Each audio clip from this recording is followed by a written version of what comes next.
Texting 12609 Mayday, Jerome 157. Hello, welcome. Merry Christmas to those of you in the know. We are live in Massachusetts. IDD has returned to the Commonwealth for a Merry Christmas edition of I Don't Disagree for those of you not in the know yet.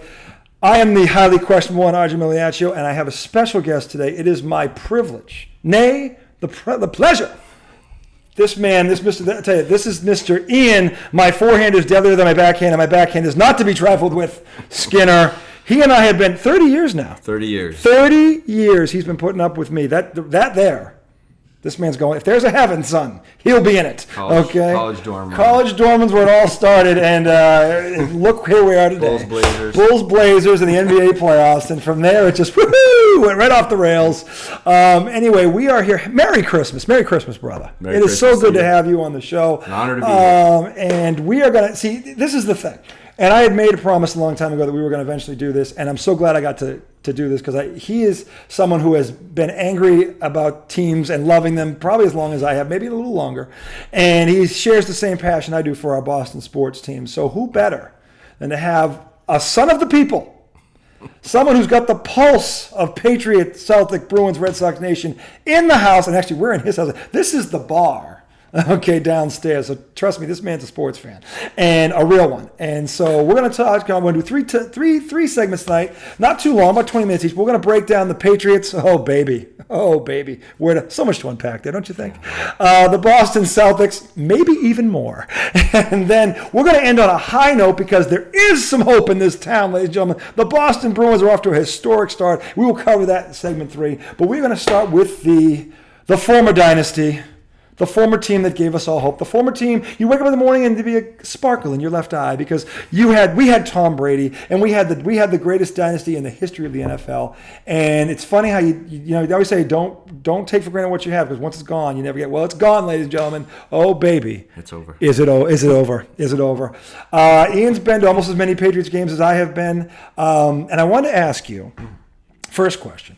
Having sat through this season from where you are in the perch, in the heart of Patriot Nation, you've been walking around, you've been driving around, you've been in some conversations, you're in some circles, dare I say? Few.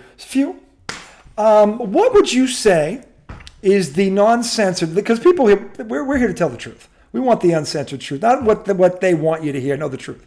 What would you say, going into tomorrow's showdown, if you want to call it that, with the reigning AFC champions and that guy Joe Badman Burrow, what would you say right now, Ian, is the pulse of Patriot Nation tonight in the witching hour of what seems like impending doom?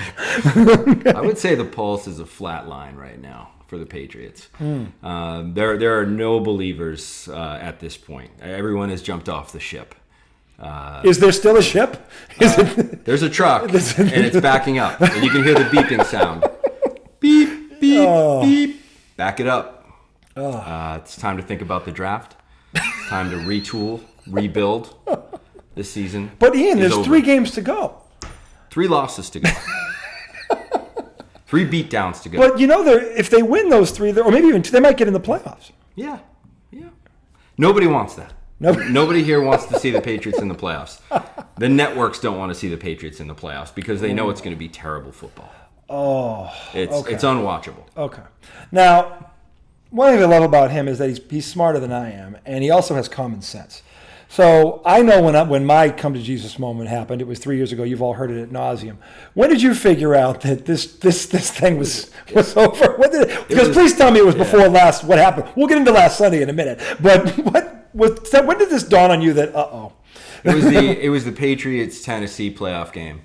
Yeah. When I saw the look in Tom Brady's eyes when he said, this isn't, you could just see it. He was defeated. When Tom Brady taps out, it's over. And when it was over for him, it was over for me. Yeah, that's a good sign. Yeah, that's a telling thing. And what most people don't know, that would be you, Bill Belichick, scrotum scrubbers, as I refer to you as, is that the end really started a week before that. When this defensive guru, a genius, some might say, right? Savant. Couldn't stop Ryan fucking Fitzpatrick You heard that name before? I remember that. Ryan, the consummate journeyman. 75 yards in the December wins of Foxborough with a Florida team after Tom Brady had taken that sample of an offense for what should have been the game-winning score, the number 2 seed, which would have been a bye, and they wouldn't have seen Tennessee in the first round because they wouldn't have been in the first round. But people forget that this little fact happened, and that, to me, was the beginning of the end. That was the end. Because he spent all this money on defense, because that's all he knows how to spend money on is defense, and his track record will bear that out if you haven't looked.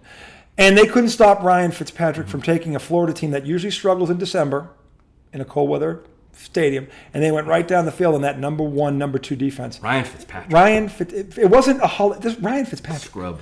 Not the first scrub he's made into a household name, I might add. Not the first. Nick Foles.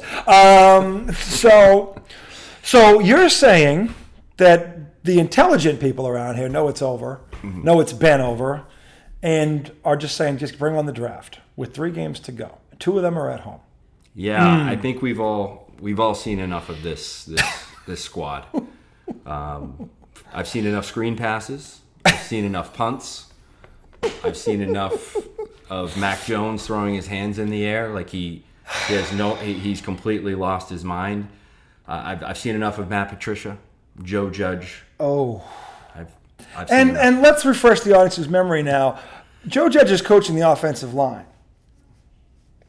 When was the last time you saw a Patriots line with this many penalties?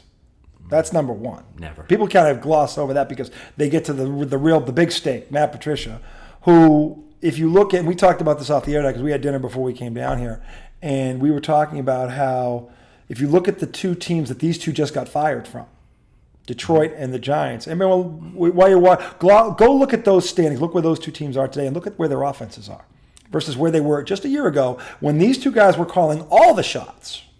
Yeah, okay? and just listen to what people say about Matt Patricia in Detroit. I think if he ever shows up there, he might get killed. He might need a security team around like a him. presidential detail. I don't know what that says about him, but well, it says that he had Jared Goff and couldn't win. Look at Jared Goff now, who'd been to a Super Bowl. He had Matthew Stafford, Matthew Stafford leaves and goes and wins a Super Bowl. So he's had high quality quarterbacks before, and he couldn't win with them. Not everyone from the Belichick tree is great. I would argue none of them are. Maybe Brian Daboll. Maybe Brian Daboll, if he's technically from that, I would. It's always the daughter, ladies and gentlemen. It's always the little girl who doesn't listen to daddy. It's incredible. We're not going to get into it, but she's roaming. Anyway, so all right. So you're saying it's over. I am in 100% agreement with you. I was saying this. And the thing was, when we did this show up here in the summertime from the Cape, I don't know if you saw that episode, Sean Darcy and I, love you, Sean, I know you're watching, or will be, we had talked about the big question mark, who's going to call the plays. And Sean was hoping that it was going to be Brian Hoyer, because at least he's played quarterback in this offense, in this system, and knows because he's been on the field, which would have, right now, that would have been, anything would have been better than Matt Patricia. I'm very curious to see what Brian Hoyer could have done with Mac Jones working, because they worked together before as teammates. If he could have helped him out there, or maybe just taken the reins. Would have been some synergy from last year. It couldn't have been this bad. Instead of just starting over with someone who's never called plays before. Yeah, who has a pulse of this, who's been on the field and done this in a game. And here's the thing. Mac Jones didn't suddenly forget how to play football. Mac Jones was in the Pro Bowl a year ago, and they were in the playoffs. Now, did I think they should have got in there last year? No, they backed in, because the truth is, had Cleveland been at full strength, meaning the 2 running backs didn't play, they'd have lost to them. And if Tennessee had any of those weapons, because they were missing all 3 of them, they'd have lost to them and been 8-9, not even got in. But that's neither here nor there. And the loss to Buffalo in the playoffs, that bum blasting, proved it. When Buffalo scored, 7 touchdowns in a row? Yeah. Was it 7? On this savant. Yeah. I even like that better than savant. This defensive savant, who's now 1-5 against this guy from Buffalo without Tom Brady. Tom Brady, by the way, is 5-0 against him and beat him last year in Tampa with no Gronk, no Antonio Brown, because the flameout had already happened, and he still went toe-to-toe with him and beat him anyway, because that's who Tom Brady is. But no, he was washed up. He's all done. That's that's just Belichick. So it's a team that you know nothing exciting is going to happen. You're just waiting for the shoe to drop. It's painful. And refresh my memory, and when did we used to have that feeling? When we were in high school, late 80s, early 90s. This is our dad's Patriots, isn't it? Yeah. When we used to get, we were blacked out locally because nobody cared about the Patriots, or we got kicked off of the Monday night game. We're those Patriots now. We've been booted. And we should be. And we should be. And it happened in the Raiders game, which brings us. Now, you saw this live like I did. What was the first thing that went through your head when you saw this happen? Was it shock, awe? Did you drop a drink? What happened? What happened with you? It just felt like what I expected with this team. I just shook my head and I said, yeah, that's what this season is. That's where we are. It was like a backyard football games, when we were 8 or 9 years old, just messing around. I mean, that's what it's come to. And I think these players, that's how they feel. They feel desperate. They feel helpless. I'm glad you said that. Because now, by all accounts, and Jacoby Myers is a tough, hard-working, hard-nosed kid. I think he went undrafted. He's made something of himself. I think most people would agree with that. He's become a solid NFL receiver. He's good. He's not great, but he's good. He's serviceable, and he can move the chains. He's good. For him to think in that moment, I've got to do this now. That's telling. That's telling. It's telling. That's telling. And he, the team, I think collectively, there's a disconnect. We always talked about Belichick and situational football. The Patriots are always going to, in those tight moments, we're going to make the right play. They haven't done that at all this year. So whether it's been too many men on the field, offsides, not getting the plays off. I mean, it's just that's been reoccurring litany of they are not a well-coached team. No, they're not, and that was the one thing you could hang your hat on. That and Tom Brady. So that play epitomizes who they are. Yeah, they are a disorganized, disenfranchised dumpster fire. Dumpster fire. Yeah, and I'm glad you said that because the thing is, situational football. Bill Belichick made that phrase famous. Mm-hmm. And that's what the Patriots were known for when that moment, and he talked about, and I agree with him on this, there's 5 or 6 plays in a game that determine the outcome of the game, and you just don't know when they're going to happen. So I always loved the coaching mantra of play for the next play, because whatever just happened, you can't do anything about it anyway, so focus on the next play. Because that next play could be the play that turns the game. So speaking of situational football, RJ. Yes. What did you think about that in the first quarter when Mac threw the touchdown pass? What happened there? From a Belichick. You and I talked about this on the end. I was hoping you wouldn't bring it up. But because people are blasting Mac Jones for this. For how dare. Mac Jones is doing what any quarterback would be doing right now in this situation. Because he doesn't know who to trust. He doesn't know if the guy first of all, they had the right call on. Mm-hmm. They had a fade route to the end zone with Jacoby, their tall receiver. You throw it to the corner. If he don't catch it, it's a safe, high percentage play that happened to work. But in the middle of that, the whistle blew. Because did Belichick say this? He said he heard a whistle. But no one has heard this whistle. No one in that stadium heard this whistle, apparently. But Bill Belichick, the dog ears himself, heard this whistle. So apparently that wasn't the right play, even though it turned out to be a touchdown pass on the first drive. So they wasted not one, but 2 timeouts to get in the play that they thought was the right one that ended up being the wrong one, and they ended up settling for a field goal. If that sequence, to your point, did not tell you where this team was as a coaching-wise, nothing will, because that's the kind of shit you see in preseason. We're the Jets. I mean, we're becoming the Jets. Well, this play has replaced the butt fumble. Yeah, it's worse. It's worse than the butt fumble? Worse. It's much worse. Because it didn't have to happen. It's that simple. If he goes down on one knee, and we've heard this all week long, they go to overtime. How about we get a stop at the end of the game? Yeah, and look, we can debate whether that touchdown was a touchdown or not. The bottom line is, I think the Raiders would have scored either way. They would have scored. They would have scored either way. I don't think it would have mattered at the end of the day. But the bottom line is, at that point, you're playing for overtime, and especially when you have no time left, really. You don't have a chance to even get within field goal range. You don't have the timeouts because they blew them all. Why run a draw? Why would you run a draw? Kneel down and play for overtime. I don't even fault Ramani Stevenson for making that lateral back, because I know what he was trying to do. But Jacoby Myers should have surveyed and just got down. Just said, nothing's happening here, get down. Throwing a blind, whatever the hell that was. Did he even, and look, and by the way, why would you throw it back to Mac Jones? What's he going to do with it? How many 50-yard dashes has Mac Jones won? Is he going to run? Is he going to pull a cheetah like that where the fumble spits and he does it? He rounds the whole field, the whole 21, and then turns on the 4.2 speed and goes to the end. Is he going to do that? No, he's not going to do that. He's not going to do that. So why would you even throw him the ball? He's useless at that point. Okay, he can't throw it forward at that point. It's over. What's he going to do? Did they forget the score? I don't. Did they forget what was going on during the game, and did they Does that come back to coaching? Does that come back? That totally comes back to coaching because, first of all, they called, to your point, why run a draw? Why even put your players in that position when you know that, look, I get the Raiders' track record that they'd blown how many games this year because Josh McDaniels is right off of that coaching tree, let's be honest. Okay? So he was terrible. He didn't win that game. The Patriots lost. Horrible performance by Josh McDaniels has been awful all year. That was a playoff team he inherited with a top 5 offense that got handed the best receiver in football, and look where they are. Josh McDaniels is no better than Bill Belichick. They couldn't get a first down. They couldn't get a first down second half. They were terrible. Josh McDaniels didn't do anything in that game, but he was just happened to be on the other sideline of Bill Belichick. That's what it was. And in the end, it's 2 bad teams. Yeah. And maybe one team was just a little bit more dysfunctional than the other. But we're talking about the Patriots now. Talking about the six. We're now in this world of crap teams. And teams going nowhere. If we win that game, so what? I want to ask you a question. Mm-hmm. And I don't think you have a lot of time to think about this, but I want to hear. I'm interested in your opinion anyway because I think it's valid. Because I think you do have. I think a lot of people are thinking what you've been saying tonight, which I think is great. Forget the end of this season. Forget it. Okay, because even if they get into Europe, what we talked about, they're gonna get bum blasted in the first round anyway. They're gonna be on the road. They're gonna draw Cincinnati. They're gonna draw Baltimore. They're gonna draw Buffalo or KC, and they're gonna get destroyed. Yeah. Let's be honest here. They're not winning a playoff game. Mm-mm. It's not if they get in somehow, they're not winning a playoff game, barring major injury to one of these quarterbacks that Bill Belichick can't defend. He's 0-whatever against the mobile quarterbacks. He doesn't even know how to defend them. The one weapon he had is in Tampa. Okay, who could go throw for throw with these assholes and outthink them and outplay them. He's gone. Okay, he's gone. Okay, so that ain't happening. So my question is this.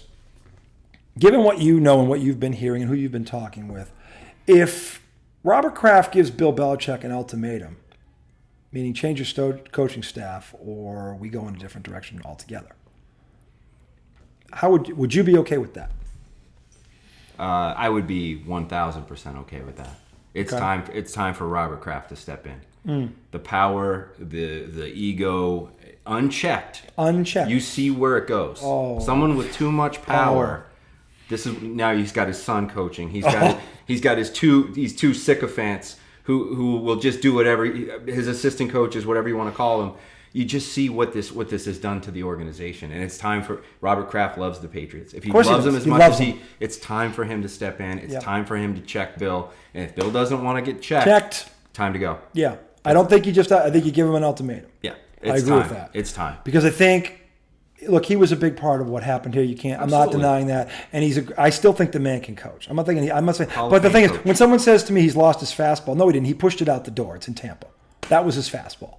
The one guy that covered up all of everything that he made mistakes on was Tom Brady. That guy's gone. So now it's magnified by a factor of 10 because that guy ain't here anymore. He's just not. And Tom Brady would kill for one of these 2 tight ends. One of them. We got 2 of them, don't know how to use them. Okay, we got a guy with a 4.2 speed. This kid, Tyquan Thornton, the Baylor burner, I call him. There's 5 guys in this league that can run a 4.2. We got one of them. He's 6'2", and they're using him for bubble screens.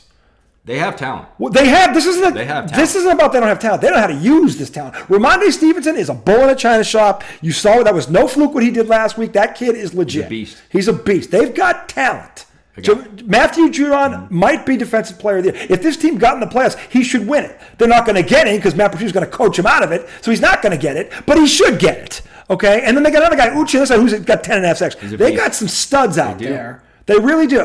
But if it's not on the defensive side of the ball, they don't have a clue on how to deploy them, how to use them. I don't get that. I don't get that.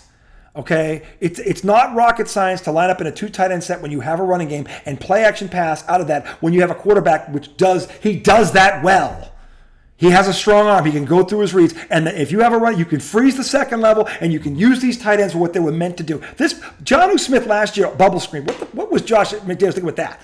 That kid should be in the seam with a tight end or a safety. Figure out, I don't want him. You take him. Because they couldn't cover him. He's a big kid. He's a big kid, big with hands. And same thing with Hunter Henry. Why are they not in 2 tight ends set more? And you make this defense make a choice, and then you dictate, not the other way around. The biggest thing I think about this Patriots team is they have no identity. None. When you think about the New England Patriots right now, what are they? Dysfunctional. Yeah. That's their identity. Messy. For all their talent, their undisciplined will undo any talent they have. It will undo it. It won't matter. It'll negate it. And Mac Jones did not, I will say this, Mac Jones did not forget how to play football. And Mac Jones has an arm. If you watched Mac Jones in the SEC in Alabama, when he was 42 touchdowns and 4 picks and throwing bombs, lasers, and he did it last year as a rookie in spite of McDaniels, who still didn't use the tight ends right. He used Hunter Henry pretty good. He still did not use Jonnu Smith. But Mac Jones can play football. This is not his fault. And if I'm Mac Jones and they don't get rid of Matt Patricia, I'm demanding a trade. Forget Bill. I'm like, look, I want out of here. I'm not going to deal with this guy one more year. I'm not going to do it. You can't go from Josh McDaniels, who actually has a clue how to call offense every now and then, to a guy with no clue how to freaking please. I think it just goes back to the whole decision, right? So Bill Belichick decide, okay, I need an offensive coordinator. Matt Patricia? Why? Where? Whose list was he on? To be an offensive. No, did anyone have him? I will challenge you to find a high school team that would take him to run their offense. Anywhere. I would challenge you to find one high school athlete who goes, you know what? I want to get Matt Patricia to run our offense. Tell me what the logic was. RJ, can you? It's not logic. It's arrogance. Yes. It's arrogance. Yes. And this is what I said 3 years ago. And here was the thing about moving out of here that was great for me, because here's what the rest of the country was thinking 3 years ago. The Patriots were 12-4. They had a top 5 defense and the greatest quarterback of all time. And everyone outside of this region, outside of the Bill Belichick ball washer fan club, was thinking, wow, if they get 1 or 2 weapons, those sons of bitches are going to be in it again. Bill Belichick looks at the same scenario and goes, I'm going to blow that up. If that is not the definition of arrogance, ladies and gentlemen, you don't know the definition of arrogance. You've never read it. You have never met it. You have no idea what it's like. But only an egomaniac would look at that scenario and blow it up. No, what you do is, because you know how hard, the Miami Dolphins have been trying to replace Dan Marino for how many years? 30-something years. The San Francisco 49ers are still trying to get Steve Young. They're still trying to figure that freaking thing out. They still can't get a quarter. It is so hard to find that guy. And when you got him, and in a down year with no offense, he goes 3-1 touchdown interception ratio and 4,000 yards, and you go 12-4 with the 16th ranked rushing attack. The year before they were 5th. They fell 11 spots. No one talks about this. Rob Gronkowski retired. I didn't expect Bill to replace Rob Gronkowski. That's not fair. But he drafted 2 tight ends who no one, including he or I, could name, and neither one of them I think is in the NFL anymore. No. He missed twice, and just a serviceable tight end. A guy who, when he's open, can catch the ball.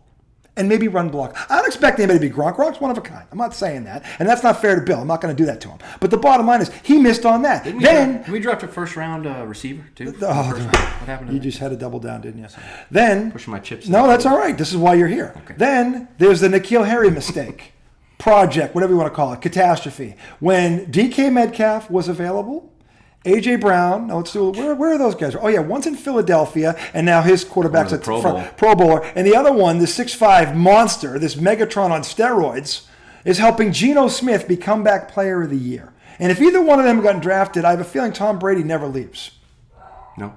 But Bill doesn't want to pay for a receiver. So and I guarantee you, he made that pick because Kraft probably begged him to get a receiver. Oh, fine, we'll just get this guy, this N'Keal Harry, who he was the first-round pick. We got a 7th-round pick in return for him.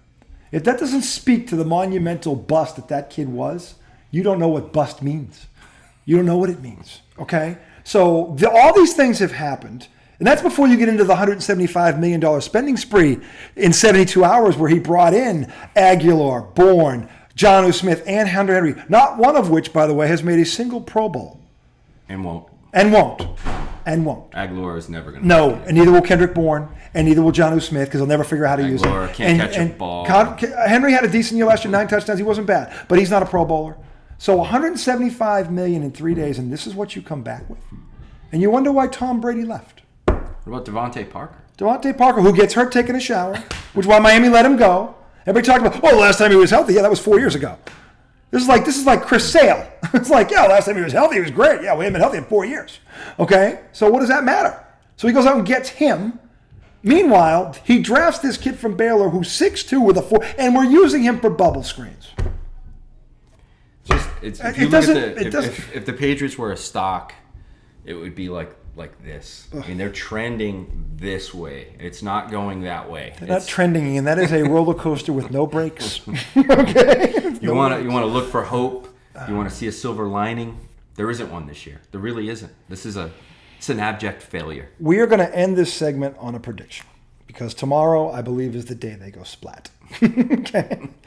The Cincinnati Bengals, who are a real football team with a real number one, Jamar Chase is a number one. Okay, he's a stud. Yeah. I would love to see Mac Jones with a guy like that. They got a great running back. They got a great running back. They got T. Higgins, who's legit too. Mm-hmm. They've got everything. They got their front seven is very good, and they're hungry. Got a great quarterback. They're hungry. A great quarterback. This kid's a winner. And pick us apart. You're gonna pick. Yeah, I want. Sorry, Patriots fans. No, I want to score because we're both going to give this prediction. I want the Patriots to win. This isn't about what we want. We're not doing this from our heart. We're doing this from our head. Just reality. It's reality. What's the score tomorrow? I'm going to say 31-6 Bengals. 31-6. Yeah. Okay. Patriots get 2 field goals. Okay. All right. Well, given the Bengals' defense is not as good as Buffalo's, okay, I'm going to say 38-13 Bengals. The Patriots going to score a touchdown? They are because I'll tell you because Ramondre Stevenson will get one. Yeah, he should. I think he'll get one. I don't know when he'll get it, but I think he'll get one. I think our defense... Or Mac Jones will flip off Matt Patricia and throw a bomb to Tyquan Thornton, and they'll get it that way. But they'll get one somehow, somewhere. I hope I'm wrong about everything. I hope I'm wrong. The only way I'll say this: there is one scenario where the Pats win this game tomorrow, and that is their front seven. Because the one thing Cincinnati still is susceptible to is pass rush, and the Patriots have two of the best pass rushers in the game right now on either side, bookends. And if they can get to Joe Burrow and somehow knock him out of the game, because if Joe Burrow gets knocked out of the game, all bets are off. Yeah, that's their one chance. One of these two gets to him, which is possible, and delivers that hit. I just don't see I don't see it. I'm saying that's the scenario. Yeah. That's the one scenario. And the reason I think is because those two guys have been like that most of the year. So there is the chance that happens. Is it a good chance? No. They've got to win in spite of what's going on around them. I mean, the players have to win in spite of the coaching. That's a problem. And that's a challenge. That's a very big challenge. I mean, the players and the coaches are at odds. And I think in any organization, in any sport that I've ever seen professionally, when that happens, recipe for disaster. It's over. You can't come back from it. No, you can't. So he's got 31-6. 31-6. I've got 38-13, both going with the Bengals, and I can't call them the Bungles anymore, man. They're for real. I can call the Pats the Patsies again, though, because that's where they are.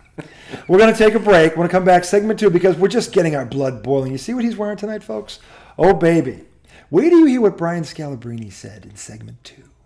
Okay, so grab a drink. Merry Christmas. We are in the Christmas mood. We're going to be in a festive mood. We're going to close with the Bruins tonight. We're going to get you out of here and have you. But we have to talk about the Boston Celtics because they're a team that has all the pieces except one. We'll see you on the other side.